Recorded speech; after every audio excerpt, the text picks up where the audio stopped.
आज हम लोग क्लास 9 के न्यू इंग्लिश एनसीईआरटी बुक का चैप्टर नंबर 1 पढ़ने वाले हैं, जिसका शीर्षक है how I taught my grandmother to read. इसका हिंदी में शीर्षक होगा कैसे मैंने अपनी दादी को पढ़ना सिखाया।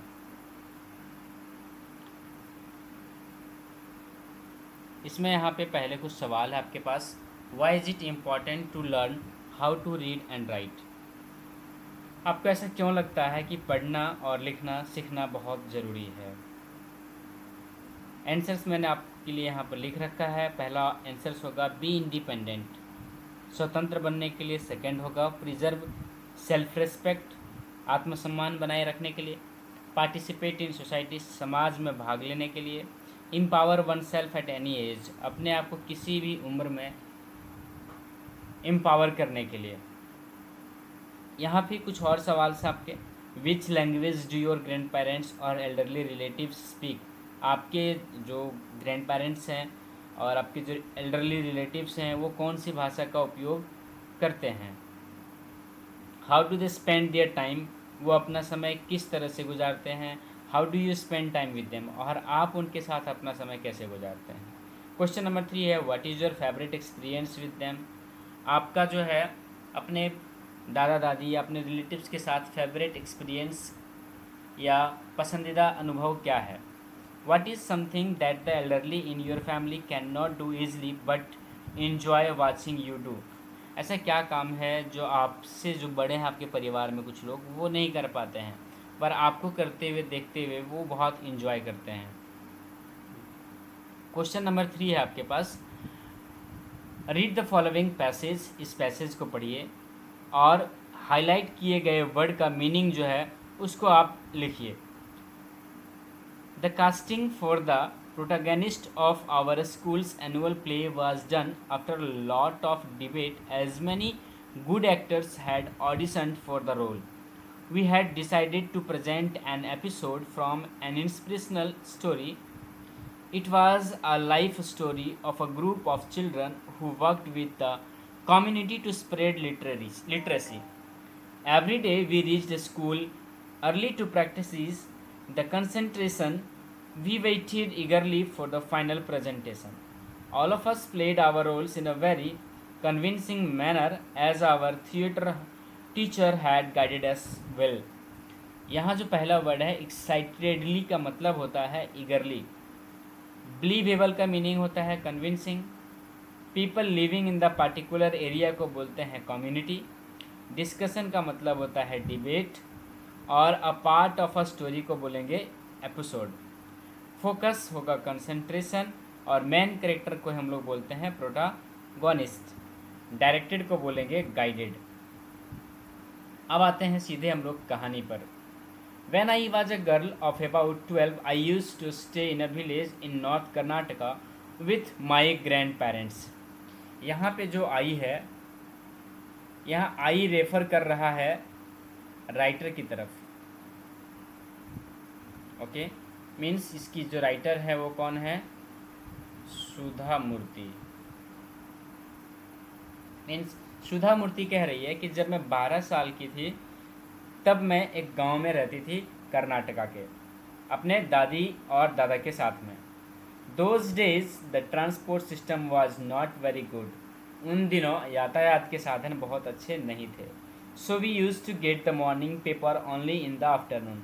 और इस कारण से हम लोगों को जो अखबार सुबह मिलना चाहिए था वो दोपहर में मिलती थी। The weekly magazine use to come one day late. और जो वीकली मैगजीन होती थे वो भी एक दिन लेट से मिलती थी। वीकली मैगजीन मीन्स साप्ताहिक पत्रिका। All of us would wait eagerly for the bus which use to come with papers, weekly magazines and the post. हम सभी बिल्कुल मन लगा करके बस का और पेपर का इंतज़ार करते थे जो सप्ते में एक बार आने वाली होती थी। At that time Triveni was a very popular writer in the Kannada language. उन दिनों त्रिवेणी जो है एक बहुत ही फेमस लेखिका होती थी कन्नड़ भाषा की। She was a wonderful writer, वो बहुत ही सुंदर लेखिका थी, अद्भुत लेखिका थी।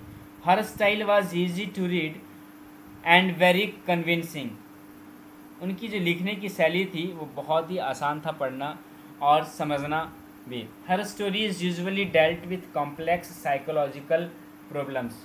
उनकी जो कहानियाँ होती थी वो ज़्यादातर जो है सो पेचीदा मनोवैज्ञानिक प्रॉब्लम्स से डील करती थी। In the lifes of ordinary people and were always very interesting. इनकी जो कहानियाँ होती थी, त्रिवेणी जी की कहानियाँ जो हुआ करती थी, वो ऑर्डिनरी सामान्य लोगों की कहानियाँ होती थी और वो बहुत ही ज़्यादा इंटरेस्टिंग हुआ करती थी। Unfortunately for Kannada literature she died very young. दुर्भाग्यवश ये जो बहुत फेमस कन्नड़ लिटरेचर की जो राइटर थी, दैट इज़ त्रिवेणी, ये बहुत ही कम उम्र में चल बसी। Even now after 40 years people continue to appreciate her novels. इनके मरे हुए, त्रिवेणी जी की मरे हुए 40 साल हो चुके हैं, लेकिन आज भी कर्नाटक के लोग इनकी राइटिंग्स को बहुत ही ज़्यादा प्रेफर करते हैं।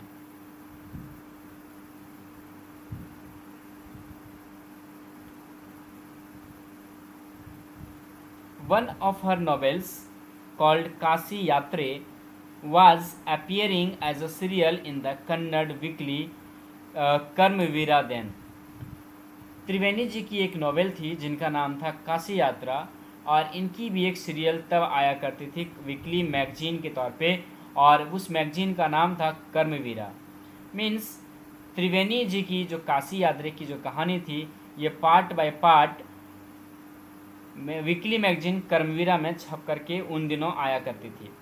It is a story of an old lady and her ardent desire to go to the Kashi और वाराणसी। ठीक है, इस स्टोरी में दिखाया गया एक बूढ़ी महिला का अर्डेंट डिज़ायर। अर्डेंट का मतलब होता है बहुत ही ज़्यादा मन, या बहुत ही तेज इच्छा, प्रबल इच्छा कह सकते हैं, कि प्रबल इच्छा को दिखाया गया है, जिसमें वो बूढ़ी महिला जो होती है वो काशी वाराणसी जाना चाहती है। Most Hindus believe that young going to Kashi and worshipping lord Vishweshwara is the ultimate पुण्य।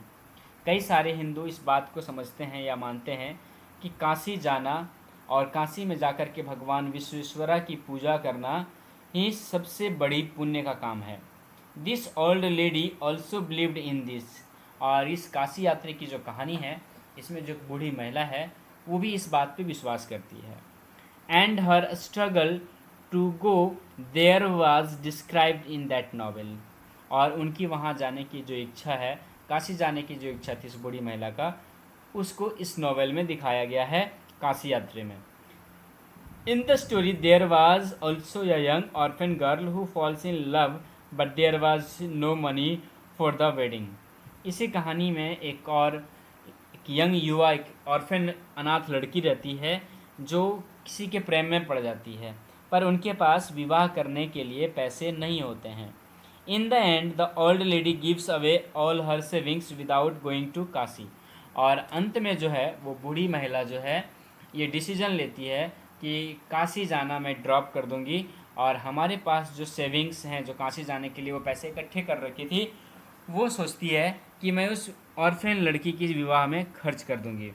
The happiness of this orphan girl is more important than worshipping lord Vishweshwara at Kashi.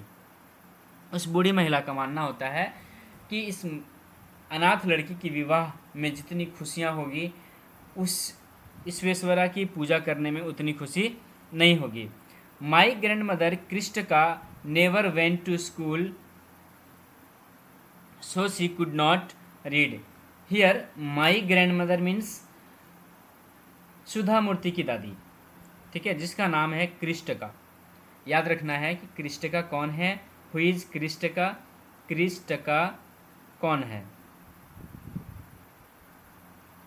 कृष्टका जो है वो सुधा मूर्ति की दादी है, ठीक है। कृष्टका कौन है, सुधा मूर्ति की दादी है। एंड वो भी कभी स्कूल नहीं गई है, और इस कारण से इसकी दादी को भी पढ़ना लिखना नहीं आता है। Every Wednesday the magazine would come and I would read the next episode. प्रत्येक सप्ताह जो मैगजीन थे वो वेडनेसडे को ही आती थी, तो मैगजीन जो है वेडनेसडे को आती थी और ये जो है सुधा मूर्ति मैगजीन्स को पढ़ करके अपनी दादी को सुनाती थी। During that time she would forget all her work and listen with them. जब ये अपनी दादी को पूरी की पूरी जो है इंटायर एपिसोड अपनी दादी को पढ़ के सुनाती थी तो उसकी दादी सारा काम भूल जाती थी और ग्रेट कंसंट्रेशन के साथ पूरे मन लगा करके उसको कहानी को सुनती थी। Later she could repeat the entire text by heart. बाद में वो जो है उस पूरे टेक्स्ट को इतने ध्यान से सुन लेती थी कि लाइन बाय लाइन अपने पोती को या आसपास के लोगों को सुना पाती थी।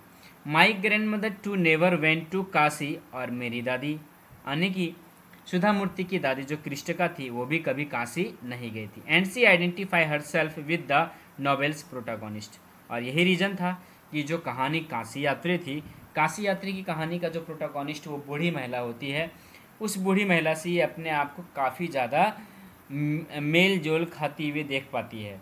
सो more than anybody else she was the one most interested in knowing what happened next in the story. और यही रीज़न होता है कि सुधा मूर्ति की जो दादी होती है उनको किसी और लोगों से ज़्यादा ये जानने में उत्सुकता होती है कि आगे कहानी में क्या हुआ। And use to insist that I read the serial out to her. और वो बार बार इंसिस्ट करती थी, मतलब जोर डालती थी कि ये पूरी की पूरी कहानी सुधा मूर्ति उनको पढ़ के सुनाए। After hearing what happened next in Kashi Yatri she would join her friends at the temple courtyard where which children would also gather to play hide and seek. और इसके बाद जब इनकी दादी मंदिर पूजा करने जाती थी तो आसपास की जो पड़ोस की महिलाएं होती थी उनको ये पूरा का पूरा कहानी जो इनके दिमाग में सेट हो जाता था ये बोल बोल करके बूढ़ी महिलाओं को सुनाया करती थी। और उस समय जो इनके साथ में जो बच्चे होते थे यानी कि सुधा मूर्ति तब बच्ची हुई करती थी तो वो मंदिर में खेलती कूदती थी। जैसा कि चित्र में आप देख रहे हो कि यहाँ पे कुछ महिलाएं हैं जो बैठ के बात कर रही है और मंदिर के जो कोर्टयार्ड है उसमें बच्चे खेल कूद रहे हैं। She would discuss the latest episode with her friends. जैसे जैसे वो एपिसोड को सुनती थी वैसे वैसे ही वो अपने फ्रेंड्स के साथ शेयर करती थी। At that time I never understood why there was so much of debate about the story. मुझे उन दिनों ये पता नहीं था कि ये जो काशी यात्री कहानी है इस कहानी के पीछे इतने ज़्यादा डिबेट क्यों चल रहा होता है। Once I went for a wedding with my cousins to the neighbouring village. ठीक है, एक बार क्या हुआ कि लेखिका जो है सुधा मूर्ति वो अपने कज़न के यहाँ पे शादी में कुछ दिनों के लिए गांव से चले गए। In those days a wedding was a great event. उन दिनों विवाह एक बहुत बड़ा कार्यक्रम हुआ करता था। We children enjoyed ourselves.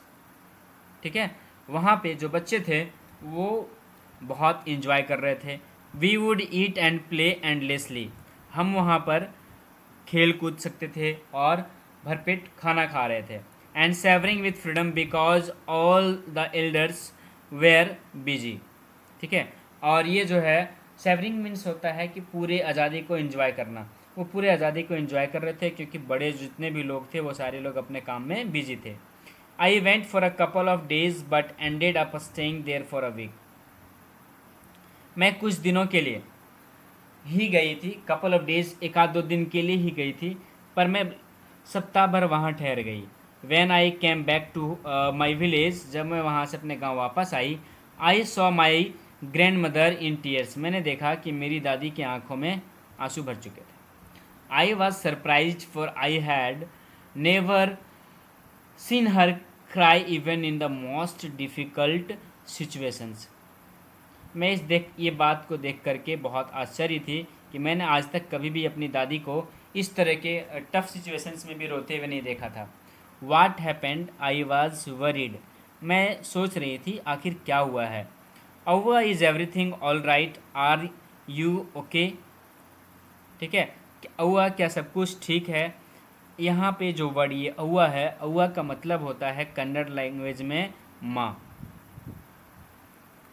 ठीक है, और ये अपनी दादी को कन्नड़ लैंग्वेज में माँ कहा करती थी, औवा कहा करती थी। I use to call her Avva which means mother in the Kannada spoken in the north Karnataka. She nodded but didn't reply. उसने सर हिलाया उसकी दादी ने, बट वो रिप्लाई कुछ भी नहीं दी। I didn't understand and forget about it. मैं कुछ समझी नहीं और फिर धीरे धीरे वो सब कुछ भूल गई। In the night after dinner we were sleeping in the open terrace of our house. रात हुई, रात में जो है छत पर ये जिसकी दादी ओपन टेरेस पे सो रही थी।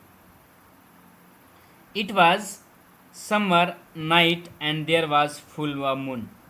ठीक है, गर्मी की दिन थी और आसमान बिल्कुल चांद से भरा हुआ था। Avva came and sat next to me. Avva मेरे पास आई और मेरे बगल में आके बैठ गई। हर एफेक्शनेट हैंड्स टच्ड माई फॉरहेड। उसका स्नेहशील हाथ मेरे फॉरहेड को टच कर रहा था। फॉरहेड मीन्स ललाट। I realised she wanted to speak. मुझे ऐसा लगा कि वो कुछ कहना चाह रही हो।